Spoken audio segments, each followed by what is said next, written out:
आप सभी का एक बार फिर से बहुत बहुत स्वागत है आपके और हमारे चैनल हेल्पर्स यूईटी प्रिपरेशन में। तो ये ज्योग्राफी का क्लास नंबर 8 है। और अगर आपने अभी तक बाकी के क्लासेस नहीं देखे हैं ज्योग्राफी के तो जाके प्लेलिस्ट में देख सकते हैं। यहाँ पे मेजर चेंज एनसीईटी के एग्ज़ाम में इस बार होने वाले हैं, इसके पीछे भी मैं आपको अपडेट दूंगा बाद में। सो यहाँ पे सबसे पहले हम लोग देखते हैं कि इस क्लास में मैं क्या क्या पढ़ाने वाला हूँ। तो ये सब आप टॉपिक देख सकते हैं। ये सारे टॉपिक जो हैं वो मैं कवर करने वाला हूँ। बाइलिंगुअल होगा ये क्लास, यानी कि हिंदी और इंग्लिश दोनों में क्लासेस देखने को मिलेंगे।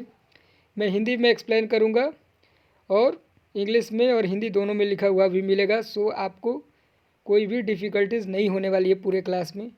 और प्लेलिस्ट में जाके बाकी के आप 7 जो क्लासेस मैंने अपलोड की हुई है ज्योग्राफी के वो जाके देख सकते हैं। वो प्लेलिस्ट में आपको मिल जाएंगी। अगर आप मेरे सोशल मीडिया हैंडल से जुड़ना चाहते हैं और पर्सनली मुझसे कुछ भी पूछना चाहते हैं तो आप मेरे व्हाट्सएप ग्रुप और टेलीग्राम चैनल लिंक से जुड़ सकते हैं, जिसका लिंक जो है डिस्क्रिप्शन में मिल जाएगा, वहाँ से ज्वाइन कर सकते हैं। इंस्टाग्राम पे भी आप जुड़ सकते हैं और कुछ भी पूछ सकते हैं। इंस्टाग्राम का आईडी जो है वो आपके स्क्रीन पे शो हो रहे हैं। ओके, चलिए क्लास में वापस आते हैं और देखते हैं लैंड रिसोर्स के बारे में। तो लैंड रिसोर्स क्या होता है? जनरल लैंड यूजेस, जो जनरली यूज़ किया जाता है लैंड। फॉरेस्ट लैंड, एग्रीकल्चर वाला जो लैंड है जिस पे खेती होती है। इसके बाद वेस्ट लैंड, जिस पे हम लोग खेती तो नहीं कर सकते, फैक्ट्री वगैरह डाल सकते हैं।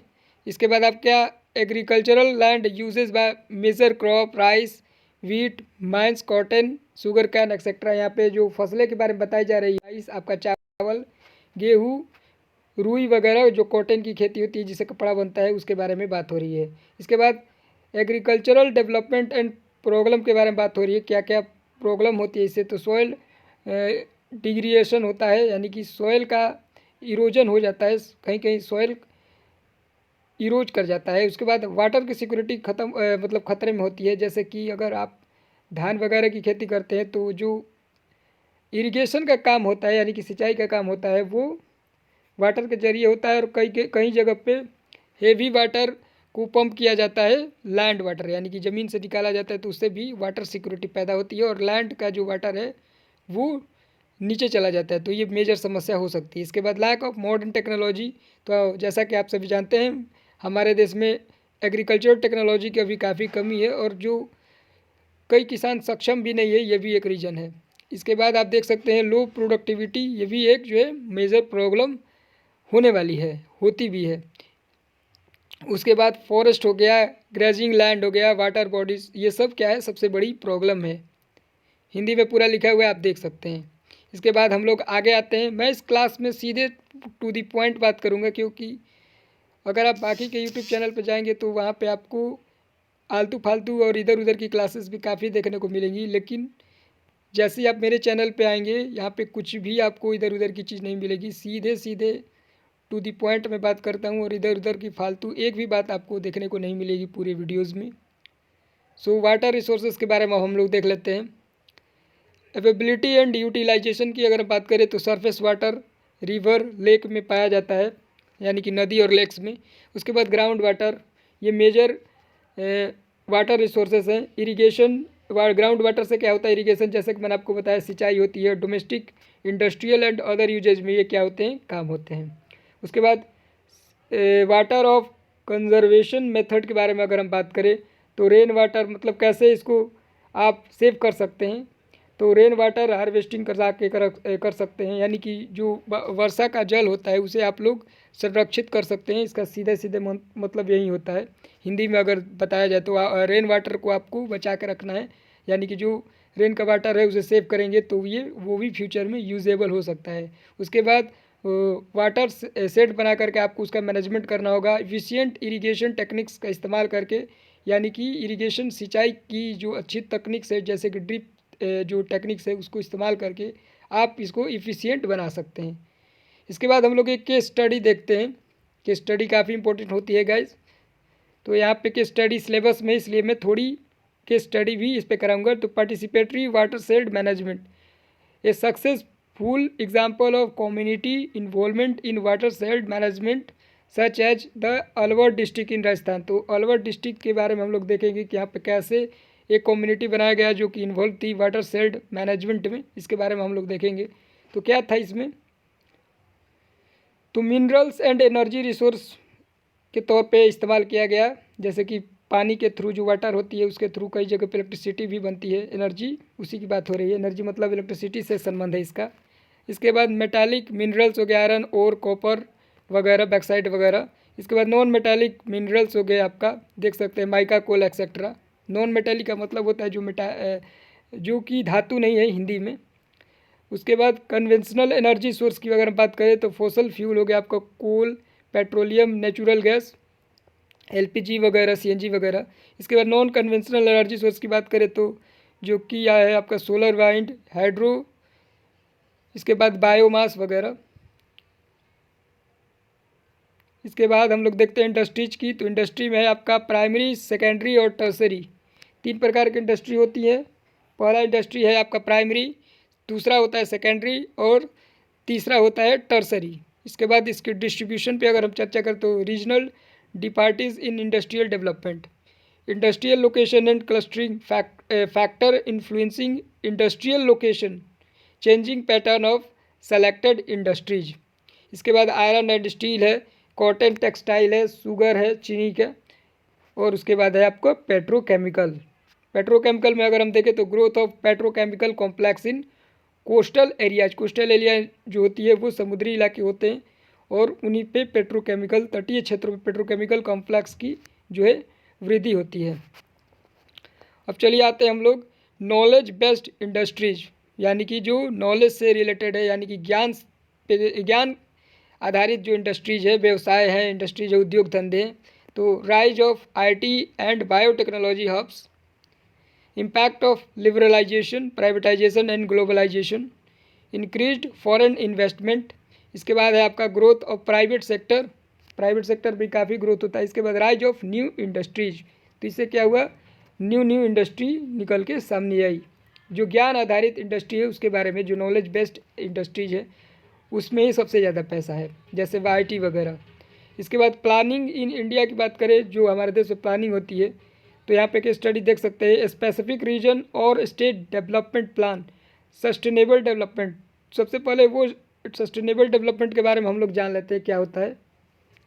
तो सस्टेनेबल डेवलपमेंट ऐसी डेवलपमेंट होती है जो लगातार यानी कि कंटिन्यूसली चल सके। तो इसमें आप देख सकते हैं कि स्टडी एक दिया हुआ है, project of policy promoting sustainable development such as the Chipko movement. तो किस स्टडी में हम लोग क्या पढ़ेंगे, चिपको आंदोलन से रिलेटेड थोड़ा सा हम लोग देखेंगे वीडियो में आगे। तो एडिशनल कंसीडरेशन की अगर हम बात करें तो रिसोर्सेज कंजर्वेशन ऑफ मैनेजमेंट, सबसे पहले हम लोग जान लेते हैं क्योंकि महत्वपूर्ण है काफ़ी। जो चिपको आंदोलन था वो जो सुंदरलाल बहुगुणा थे, जो कि एक सोशल एक्टिविस्ट थे उस समय के, वो अंग्रेज जो पेड़ काट रहे थे यानी कि फॉरेस्ट को कट करके खेती के लिए ज़मीन बना रहे थे या किसी और कार्य के लिए, तो उसमें इन्होंने एक चिपको आंदोलन किया। उसमें क्या होता था कि पेड़ में लोग चिपक जाते थे, यानी कि पेड़ों को संरक्षित करने के लिए, पेड़ों को प्रोटेक्ट करने के लिए, ट्रीज़ को प्रोटेक्ट करने के लिए जो महिलाएं होती थी या पुरुष होते थे वो क्या होते, पेड़ से चिपक जाते थे। इस कारण से पेड़ों की जो कटाई होती थी वो नहीं हो पाती थी। तो यही है चिपको मूवमेंट, काफ़ी इंपॉर्टेंट है इसलिए मैंने थोड़ा सा आपको इसके बारे में डिटेल बताया। ये इतना इम्पोर्टेंट नहीं है, एग्ज़ाम अगर हम पॉइंट ऑफ व्यू से देखें तो उतना ये इम्पोर्टेंट नहीं है, फिर भी यहाँ पे सिलेबस में दिया है तो हम लोग कवर करेंगे इसे। अब हम देखते हैं रिसोर्स मैनेजमेंट के बारे में। तो sustainable practices for resource utilisation, इसके बाद रिसाइकलिंग एंड वेस्ट रिड्यूशन, इसके बाद इन्वायरमेंटल इम्पैक्ट असेसमेंट, इसके बाद environmental impact of development project, इसके बाद है आपका government policies and regulation, role of government in resource development and conservation. Hindi में देखते हैं कि स्टडी, तो यहाँ पे लिखा हुआ है कि संसाधन विकास और संरक्षण में सरकार की भूमिका। इसके बाद कुछ याद रखने वाली महत्वपूर्ण तथ्य जो है वो हम लोग देख लेते हैं।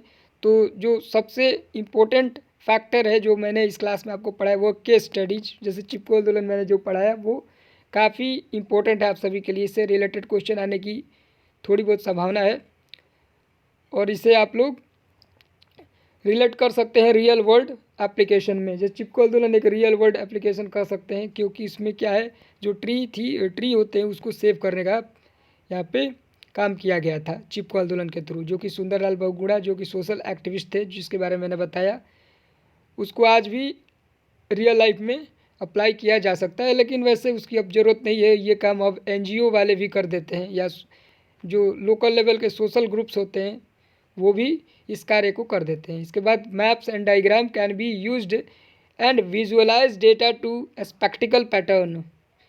Current affair can be integrated to discuss recent development in the field. तो आपको इससे रिलेटेड जो करंट अफेयर है, यानी हाल फिलहाल में कुछ इसके रिलेटेड कुछ भी अपडेट आ रहा है तो उसको भी आपको देखना है।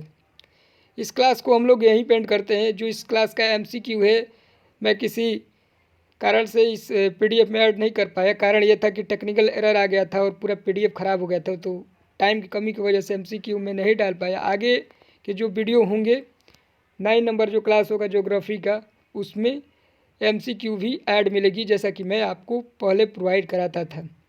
आशा करता हूँ कि इस क्लास को आप लोगों ने काफ़ी एंजॉय किया होगा। अगर आप CUET या NCET एग्ज़ाम्स की प्रिपरेशन कर रहे हैं और साल 2025 में एग्ज़ाम देने वाले हैं, तो ये जो क्लासेस है आप सभी के लिए काफ़ी इंपॉर्टेंट है, क्योंकि जो 4 ईयर इंटीग्रेटेड BEd है वो आगे चल के काफ़ी एक बड़ा एग्ज़ाम होने वाला है। सो आप अभी से तैयारी में लग जाइए। जो भी बच्चे डोमेन में सब्जेक्ट को रखे हैं, ज्योग्राफी को या जियोलॉजी को, उनके लिए सारी क्लासेस काफ़ी इंपॉर्टेंट है और छोटे छोटे वीडियोस के माध्यम से आपको मैं एक एक यूनिट पढ़ा रहा हूँ। तो आगे के यूनिट्स को भी मैं यथासंभव जैसे टाइम मिलता है अपलोड करता रहूँगा। सो मेक श्योर चैनल को सब्सक्राइब करके रखिएगा। इस वीडियो में बस इतना ही। Thank you for watching this video. Have a nice day.